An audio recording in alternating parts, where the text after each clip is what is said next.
Welcome everyone to another edition of IBP Media. And who I got here with me is my man, my dog, my ace, the Joker from the Underground Lounge. The Joker, what's going on, my dog? Man, what's going on with your family? How everything? Man, it's going great. It's great to have you here on IBP Media. And talk about the Underground Lounge, man. And we got some breaking news with DMX and Dean Dean, Tupac, a connection, two of the greatest of all time. But talk about the Underground Lounge really quickly, brother. Yeah, the Underground Lounge show, as y'all see, is going to be on IBP Media Group worldwide. All the platforms, and I'm gonna give y'all a little spin up of what's going on with the Underground Lounge. We're gonna definitely give you heavy topics in the industry and also on indie artists. I don't see a lot of people giving indie artists some news as far as new merch, music, and all that. So if you really want that exposure, you could definitely follow on Underground Lounge _ on IG, and you could DM me, and we'll see what we can do for you. And we also going to be doing the album review. We're going to do some raffles for some painted drip. You know what I'm saying? Sneakers and all that nature and all that. You know what I'm saying? And speaking of painted drip, you know what I'm saying? I'm working on my man IVP's edition. Yeah. Heater joints right here. You know what I mean? It's about 50% done. You know what I mean? Colors. I see it. You know what I mean? I got more colors and put in there, more, art. So we got that going on for you, for people that's going to be tuned in to the Underground Lounge. Awesome. And then we also going to be doing the versus indie. All the indie artists that like the verses that what Timberland and Swiss Beats is doing. I'm gonna do an India version in the brackets in a tournament style. So y'all have opportunity to win 250K and more prizes in your Cash App and all that. So we're gonna have that going on. And we just definitely gonna give y'all to embrace y'all with all types of music, of all genres of music, from gospel, jazz, hip hop, and also rock and roll, funk. And I got a lot of heavy metal bands that I'm cool with too. So we're gonna give y'all all genres of music of indie artists and all that, and also giving y'all some tips of all artists to perform in different cities across the nation. I'm gonna bring y'all information. Y'all give y'all the opportunity to get a chance to perform at some of these festivals and all that. So I'm bringing all types of good news to the table on the Underground Lounge show, June 1st, 2021. Awesome. Yeah, man. So as y'all heard, the Joker gonna be bringing y'all. But Joker, we got some breaking news. I broke a little bit of the news earlier between Tupac and DMX. Now, for years, many people compared Tupac and DMX, probably because the bald head, the tattoos, the kind of the skinny frames, physique bodies, taking off the shirt, bandanas, all of that good stuff, rough style. Yep. And DMX spoke a little bit about this, so we're going to play a few clips. But Dean brought this new information that these two actually ran into each other. You know what I'm saying? So let's hear Dean's statement that he made on a podcast. And we're going to try to get Dean right here on IBP Media just to speak on this, but we're going to give him some time to heal from the situation with DMX, how the untimely passing of DMX. But let's hear from this clip, and we're going to also hear a clip from DMX and also from one of his close friends about Tupac. So let's listen in. I was busy. He was in the room doing some meetings, so we couldn't really a standoff between Pac and DMX. Oh, really? Yeah. I caught them in the West Coast, so just that Pac was busy. He was in the room doing some meetings, so we couldn't really he couldn't come out and get his hands dirty. But I was the only one to get X and Pac together to actually get in the hallway to have a conversation.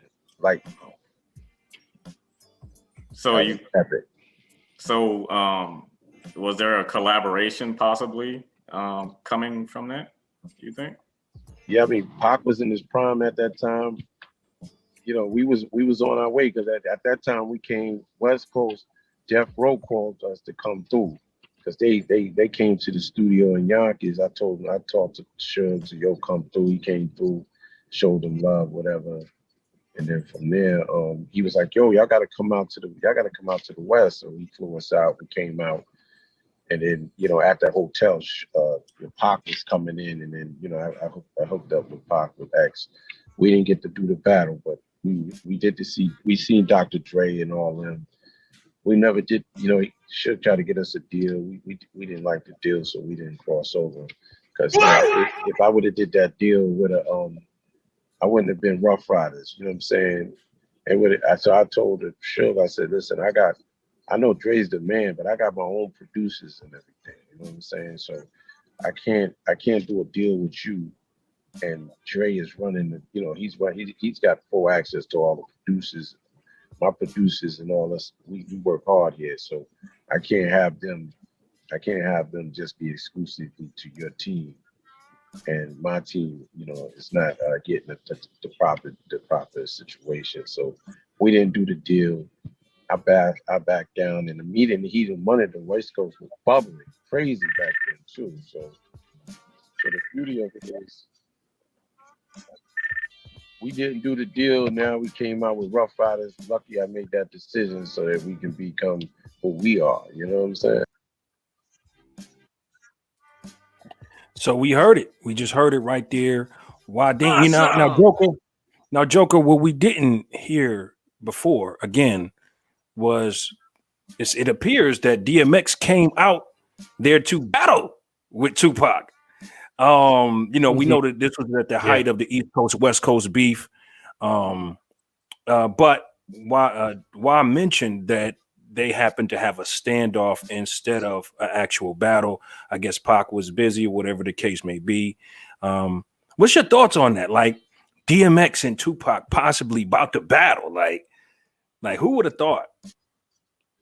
I remember the streets was talking about that back then a little bit on the underground scene. Because, like I said, a lot of cats that's listening right now, back then we didn't have social media and YouTube and, the MySpace, Facebook, Twitter, nothing like that. I know the streets was always talking, especially if you was into the music and everything and into mixtapes. I used to get all the exclusive underground mixtape, not even just from the famous DJs, just off of information of people just bootlegging the mixtape. So I used to get them all the time, and I remember it was a clip of them talking, and people, other DJs, and small club DJs that traveled was talking about the Tupac and DMX situation. That confirmed it from the video right there. I didn't know it was a battle though. That's new. Mm-hmm. I didn't know that. I knew that it was beef, and I knew it was a conflict somewhere with DMX and Tupac, and that's when that "Get at Me, Dog" came out, and then he rechanged the lyrics and everything to that. But that was definitely getting that pop, and those who was in the hip hop world, I'm pretty sure y'all heard those. You could say rumors or whatever y'all want to put it, but it was the word was on the street for a while. And it's actually some history behind that. The Snoop Dogg in 1993 and DMX on the Versus battle, DMX and Snoop both mentioned this, that DMX met Snoop in LA, actually in Harlem, and DMX basically said, "What up, Snoop?" And Snoop was like, "Get at me, dog." And that became that actual song. So at this particular time, we're going to mention how someone very close, a close source to DMX, actually talked about that freestyle where DMX called out Tupac and some of the West Coast artists. So let's hear from somebody who was a close source to DMX. Listen closely. Keeping it 100, like, right? So yeah, go ahead. Whatever you want to say. Just as a testament to like the essence, like me being a shorty, I was always around that shit. Like a lot of people don't know. Like when DMX did "Get at Me, Dog," there's two different versions. You know what I'm saying? And only the people that originally was around knew like the first version, and they changed it for political reasons. You know what I'm saying? But there was a part in the song. There was a part in the song where he was dissing Tupac, and he was dissing the whole West Coast and all of that. And people never knew that. Yeah, people never knew that. That was some old school because it was like, you know, everybody know X story. Everybody know X struggles and, you know, his addictions and all that. Everybody know that. He shared that with the world. You know what I'm saying? But there was a situation where he was supposed to be getting down with Death Row. They had Snoop and Suge and YO at Rough Rider Studio. I was a shorty. Like, it's like, yo, Snoop and them was down in the studio. What? We go down there. Like, you know what I'm saying? And they was supposed to be doing some business with X, but I think they didn't want to fuck with X at the time because, you know, X was in the street. X is as real as it gets. All that shit he talking about, X was really out there doing that shit. So they didn't really want to fuck with him, I think, because of that. And I think he just was kind of tight, you know, and then he just flipped. But they end up changing that shit. Because then, you know, he had the beef with K Solo. Everybody know he had the beef with K Solo. Yeah, So Spellbound. The song Spellbound, correct? The line. So the line that he was talking about, Pop, he switched it and put it to K Solo. That's what people's hearing. That's what people don't know. Only original niggas know that. Know what I'm saying? So that goes to your point, Joker, that basically, you know, that song which came after this meeting between Tupac and DMX, the deal fell through. Dean mentioned how he had to turn the deal down. DMX went back to New York and made a record.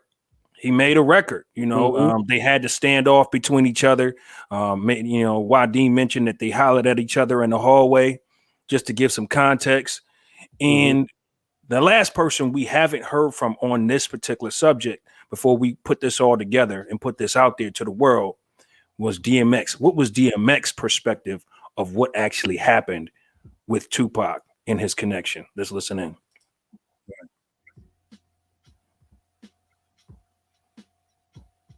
You say that. E? Can we put this together? Can we put it together? Yeah, give him a question. Can we put this together? Yeah. So how did you feel? A lot of people when Pac passed, and then you came to the scene. A lot of people compared you. They I compared wasn't there when he died. No, they compared you. How did you feel to that comparison? Some people get offended. Some people. I used to correct people as plainly as I could. They were like, "Oh, you like the next Pac?" I'm like, "No, I'm the first X." They would say that. Great. That's great. They would say that. They would say that. "Oh, you like the next Pac?" I'm like, "No, I'm not the next anything. I'm the first." That's a fact. I mean, and it's crazy because I actually had a chance to see Pac. Oh, where? Walking. He said, I never met Pac. He said, "Oh my God!" So on Hammond Way off Sunset in L.A. Okay. That hotel. Okay. And I saw him. He was a cool dude. Cool. He seemed cool. Now, what year was this? You remember year? I say like 97? 6. Oh wow! You met real Pac. Yeah. That's right before he died. Walking by himself. That's right before. He died in 97, right? It was maybe 95. Maybe 95. Dre brought us out there. Dre brought us out there.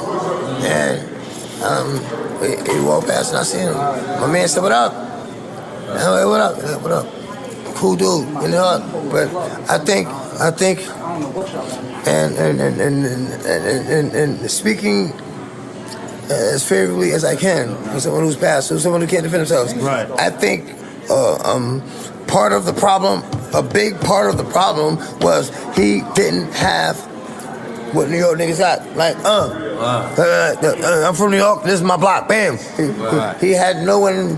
He didn't have his crew. Right. So one thing, being a New York nigga, I know for a fact is you don't go to Cali and live there, right? Without like having the goon spots. Like, homie, you could be the hardest nigga in the world, but you don't go way over there without like no one ever knew where he was from. Where you from? Nobody ever knew. But he was from Oakland, though. He lived in Oakland. We lived all over. We all lived all over. But when you're from somewhere, you got niggas that grew up with you, that had your back, that loved you since you was in kindergarten. I mean, that fuck with you for real, and won't let never. And you, I need the extra set of eyes, so I keep my dog with me. Doctor said, "Let him die." Shit, his fucking dog bit me. Sometimes you need that nigga with you, that your man, that you know what? He'll see what you don't see. Right. It's easy to get caught up in this. It's easy to get caught up in this. So we just heard from DMX's perspective. He said he saw Pac, you know, on Hemingway in the hotel, you know, and on Sunset Boulevard in 1996. He didn't mention of there being a possible battle, but he did mention that he thought Pac was a cool dude. I think he might have his perspective on it might have changed after Tupac died. But you know, this was at the height of the East Coast West Coast beef. You know what I'm saying? Yeah. And Death Row was on top of the world right now. Yeah. Dre, Snoop, Pac. And, you know, back then people was trying to get credibility off of that, you know, so maybe DMX was trying to get his name out there at that time, you know, and he threw some shots out at Pac after the deal fell through with Death Row due to whatever situation. But Dean didn't like the deal. So based off hearing these 3 interviews, bro, the way I look at it was now what's not in the context is before the deal with Death Row, possible deal with Death Row, DMX was turned down by Puffy. Puffy turned him down, right? He accepted the locks. He accepted Mace, which DNY was managing, and they didn't want X. They said X was too gritty. His style was too raw, or whatever the case may be. They just didn't want it. And you know, then he went to Suge. They went to Suge. Suge had a deal on the table that would have pretty much eliminated the name Rough Riders. So why didn't go with it? He didn't go with it. So that basically caused a little rift between, you know, when DMX came back, he said, you know, F Tupac, or however he felt about Tupac after they had their little discussion. He made a quick record, said what he said. And later on, we know Tupac died. And obviously they changed up the record and took Tupac's name out of that original "Get at Me, Dog." So this is actually a real interesting topic. It would have been nice to hear, and we're gonna try to get DNY on the show on Underground Lounge just to talk about what actually was said between Tupac and DMX. That would be real key to know. You know, you know, was it tension there? You know, was it? You know, they said they saw Pac walking alone. So you know, DMX could have pressed him like, you know, I heard you saying this about the East Coast, this and that, whatever the case may be. Maybe they made peace. Hopefully they was able to do that. Got some clarity on that East Coast, West Coast thing. Whatever the case may have been. But, you know, it's an interesting thing because the similarities between the two, you would have never thought these two brothers crossed paths. Yeah, you know, and the underground is real thick, man. I know a lot of the art hip hop artists back in the 90s was a lot of them was trying to go to the mainstream level, but the underground level was tuned in heavy on a lot of the things that was going on as far as the DMX, the Pop thing. Like I said, you know, we was getting like maybe second or third string information at that time because, like I said, we didn't have no social media back then. And then like that, the radio was really involved as far as the media, Hot 97. You know, us being from Buffalo, you know, they had the college station that was tuned in and putting in information what was going on. But they couldn't put their finger what was going on anyway. But me seeing this and hearing what's going on, you know, so salute to the Rough Rider brothers, man. Them some humble, good dudes, man, brothers, man. Their spiritual life is very strong. I like their work ethic. I love to meet them brothers one day, man. They good people. The new Rough Riders label is dropping soon with the next generation. His sons and them sounding real good. Heard some music from his sons. They sound real good, excellent. Look out for that in 2021.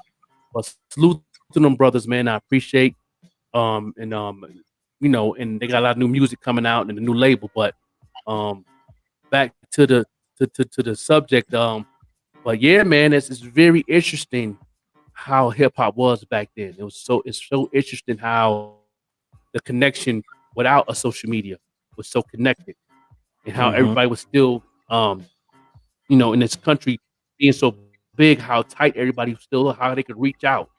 You know what I mean? So that was real powerful to me. You know what I mean? Yeah. Because it was kind of tough for you being an artist. You know, it was tough to really even connect to somebody that was the next city over. It was hard to connect. Right. You know what I mean? So that's real big. So let's throw this together for all our fans out there listening. What are your thoughts lyrically? Tupac, DMX, go. lyrically, I had to give on the power words of knowledge. I got to give it to Pop. When it comes to the street volume, I got to give it to DMX. I 100% agree with you. Content. Yeah. Content. What do you think about the content between the two rappers? Who had better content?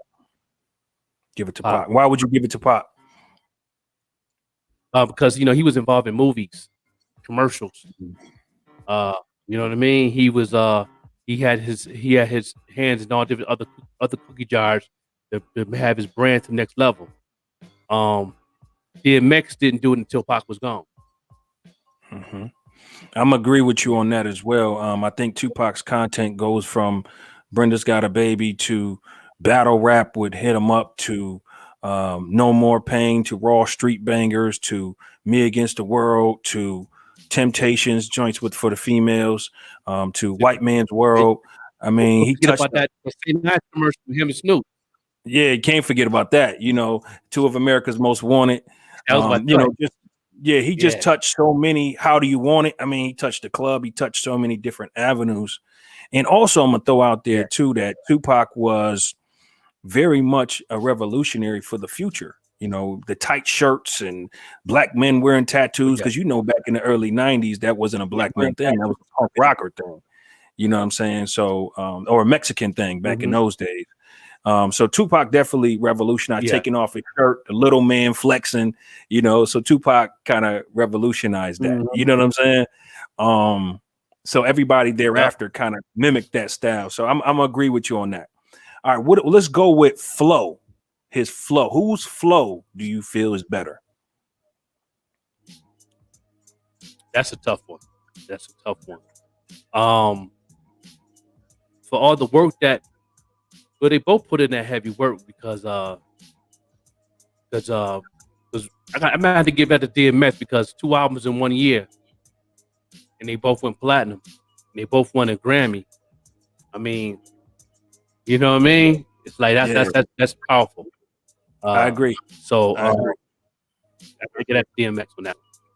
Yeah, I'm gonna agree with you, Joe. At the end of the day, DMX was a more wittier rapper than Tupac, in my opinion.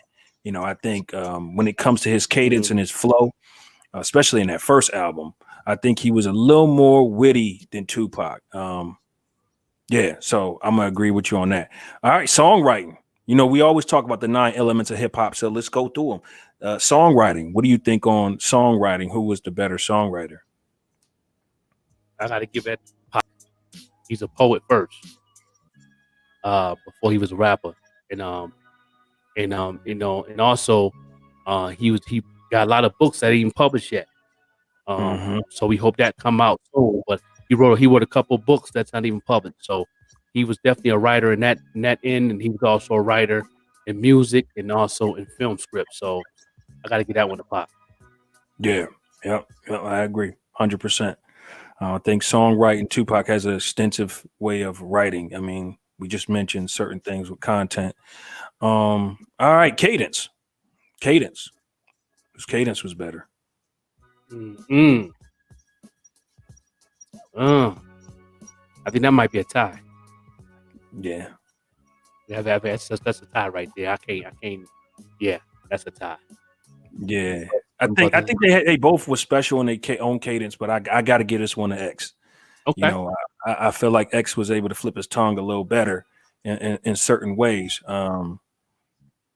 But yeah, I think X was a little better on that. Okay, so let's go with we did lyrical, right? We mentioned lyrical, right? Yeah. Okay. We did songwriting. Where else we at? Give me another element of hip. Oh, energy, performance. Whose performance was better? Yeah. I gotta get that. I get that to DMX, man. He's the first rapper to really put God involved, praying. He was more emotional on stage than Pop. He took it to the heart and soul, but better than Pop. And that's all he could live for. I believe hip hop saved his life long enough for him to even even live to see 50. So Yeah. I gotta get that one to DMX. Yeah, I absolutely agree. DMX high energy, every song. You know, Tupac had his songs where he was high energy, but it wasn't every song.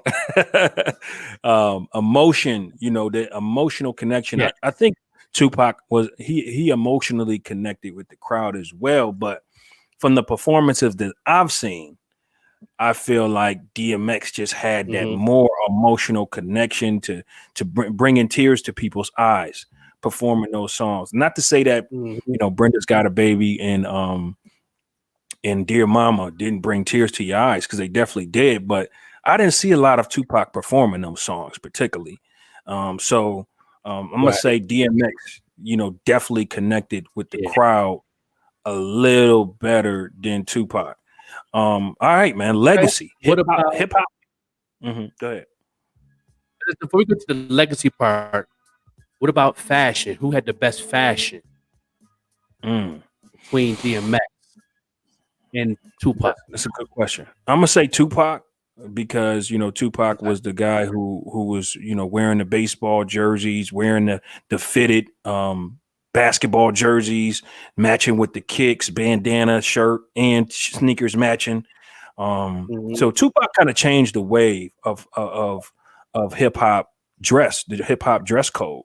You know, wearing baggy jeans with tight fitted shirts. You know, Versace shirts, and you know, things of that nature. How he wore his gold. Again, we mentioned the tattoos, the bandanas, all of those things. I think Tupac really changed the game to what we see today.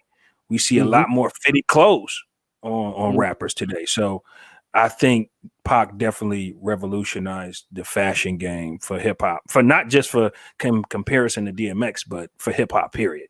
Yeah, definitely. I get at the Pac too. Especially when he changed the game, when he did American Most Wanted, when he put that suit on. Yeah. I mean, and then when he put that suit on backstage of a California Love video after the video shoot, when he came with the leather, you know, with the leather vest, with the, you know, saying with the leather dress pants, with the shoes, with the gators. Yeah. I mean, his swag was definitely on a whole nother level in the game. That, you know, I think he was definitely pushing the envelope on one of the best dressed behind Puffy. So yeah, I definitely Yeah. get that. Yeah. Pac. And we forget about the bulletproof vest. Wearing the bulletproof vest in public. Yeah. You know what I'm saying? Yeah. You know, Yeah. now that's become very popular in the hip hop community. So That's a fact. Tupac definitely he definitely got that.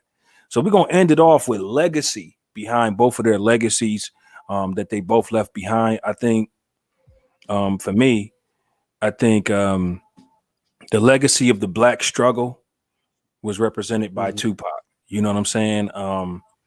The legacy of pain music and suffering and overcoming is represented by DMX. I think to an extent both of them come from the same, you know, struggle of pain music, and they both were able to, like no other rapper before or after them, were able to make their fans smile, cry, you know, pump weights, you know what I mean, listening to their music, get angry at times. Yeah. Like these guys controlled what they call a true microphone controller MC, somebody who truly, you know, touched all people's soul, all soul, you know what I mean? So yeah. So I feel like those brothers, you know, they were special. Yeah. They were definitely special as to how they connected with the soul of their fan base. Yeah, they had different legacies, but for me, as a personal, on my personal life and as an MC, Pac inspired me to do a lot of things that I do. But DMX saved my life. How did he do that? How did he do that? How did he do that? His lifestyle was similar to mine. You know, he was abused from his mom. I was abused from my mom. You know, he was in placement home, got left there. Been in the system. Been in the system, in group homes and all that, and been raised from the system. Um, you had to depend on that. Um, he loved dogs. I love dogs. Um, Dogs was my best friend that saved my life as much as it did to him. And he saved my life because when he did slipping and falling and he did not see the video, and I listened to those lyrics that represented my life, period. And maybe in a different way in the lyrics, but it was similar to saying very close.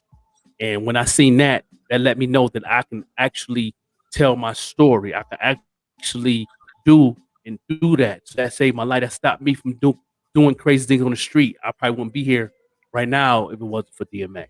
So um and then I salute to him when I first met him on Genesee Street in Bailey. Um and he was walking down Genesee, it was just him and a couple other cats. And it was good to meet him and shake his hand and I was waiting for the bus and he kept it going and he was like, keep your head up and so that was a blessing. So it's like, yeah, he definitely saved my life off his music and his story. And I can't wait to the biopic with Hype Williams that they're working on right now. Um, they're saying 2023 that the movie gonna come out. Earl Simmons story. So I can't wait to see the story and hear it.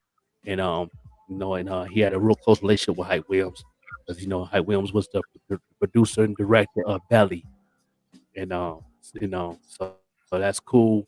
And I heard through the grapevine, this might be a rumor, y'all, that Nas is also going to be playing as one of his homeboys. So, That's good. so so y'all see, make sure that rumor report can be facts.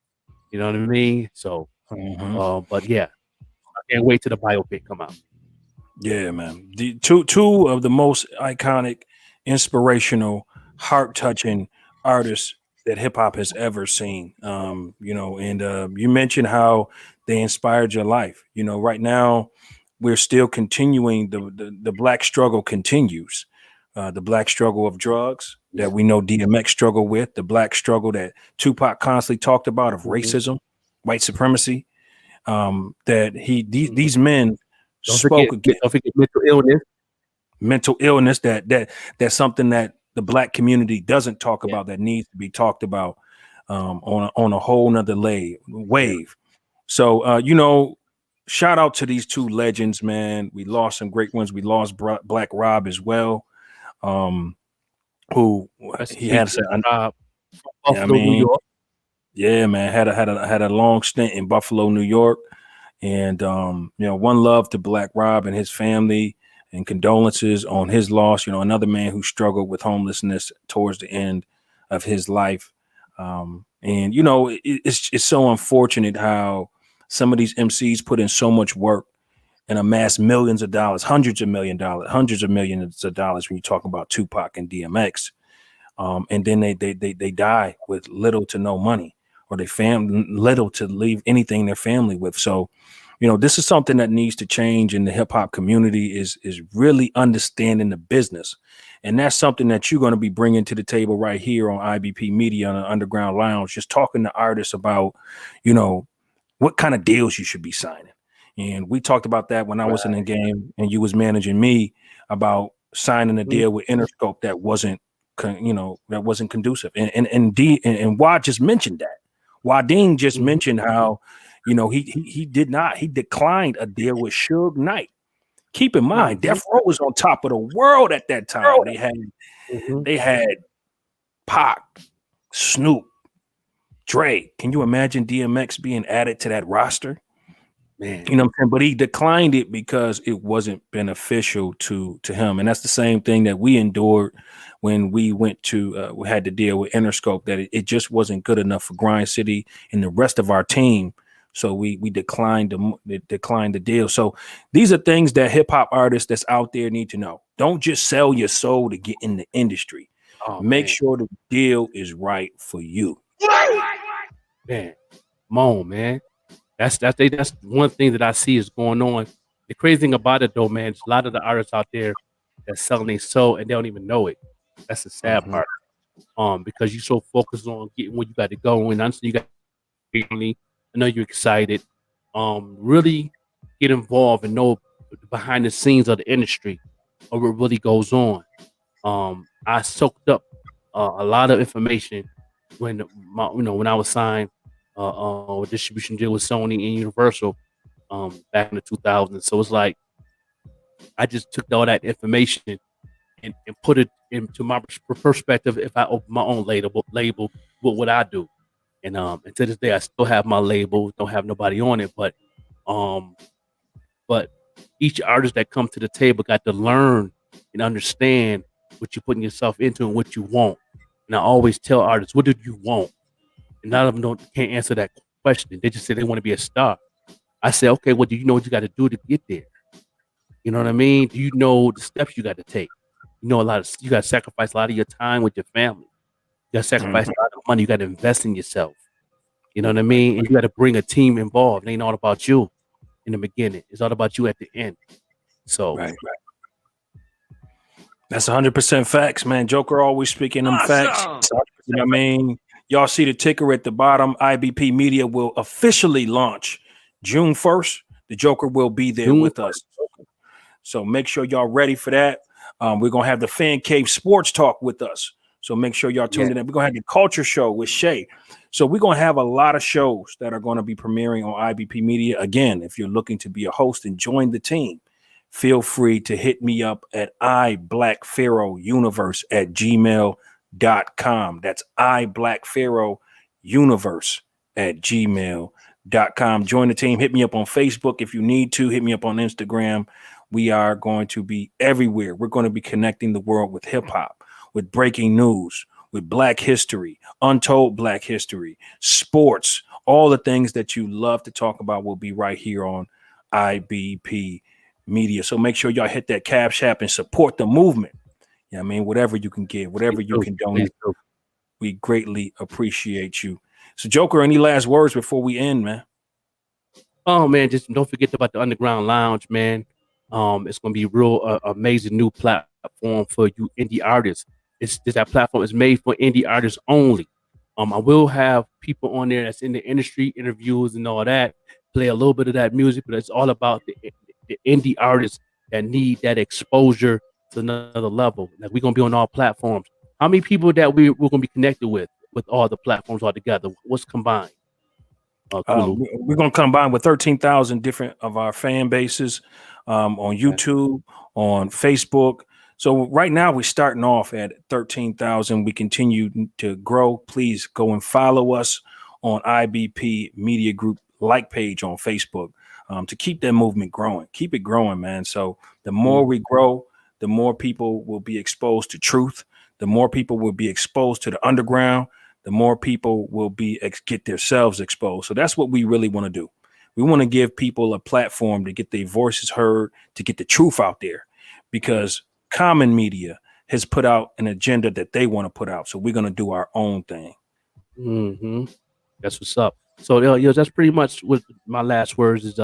Underground Lounge show is definitely going to be for the indie artists, man. And I see a lot of podcasts that's representing the indie artists, but I'm gonna do it in a special way to where it can help out you to even get an opportunity to get a deal if you want one, or a management deal, because we having all types of behind the scene label cats tuning in to the IBP Media Group consistently. You know what I'm saying? And we'll definitely give those shots out as soon as we open the launch out June 1st, 2021. That is June 1st, 2021. No doubt. Yeah. Awesome. Yeah, we want to send a special shout out to Guala. We want to send a special shout out to Spills in Buffalo, New York. We want to send a shout out to all the people, to Benny the Butcher, Westside Gun, all the Buffalo Heads, Michelle Visa, Radio Red Rocks, all the people that we see you, we recognize the things that you're doing in the town, and we definitely want to have a spot for you on IBP Media. So keep doing your thing, representing Buffalo, New York, representing the world. All of this music out here. We did this on IBP Radio, and now we're going to do it on IBP Media Group on a whole nother wave. So shout out to everybody that tuned in to us today. DMX, and Tupac, they met each other in LA. Can y'all imagine what that conversation would have been like? Can y'all imagine what would it sound like if those brothers would have actually battled and got it in? Man. So this should have had a visual of that, man. That would have been crazy. We had a little clip of that. Somebody would have had if we could even see a picture, bro, of them two, that would have been iconic. Yeah, man. Yeah, man. Two legends. Beautiful, man. Rest in peace to those two brothers, man. They brought so much to the hip hop industry, and they will forever be loved and missed. One love and salute to everybody out there watching IBP Media. This is Kulu and the Joker. We are signing off.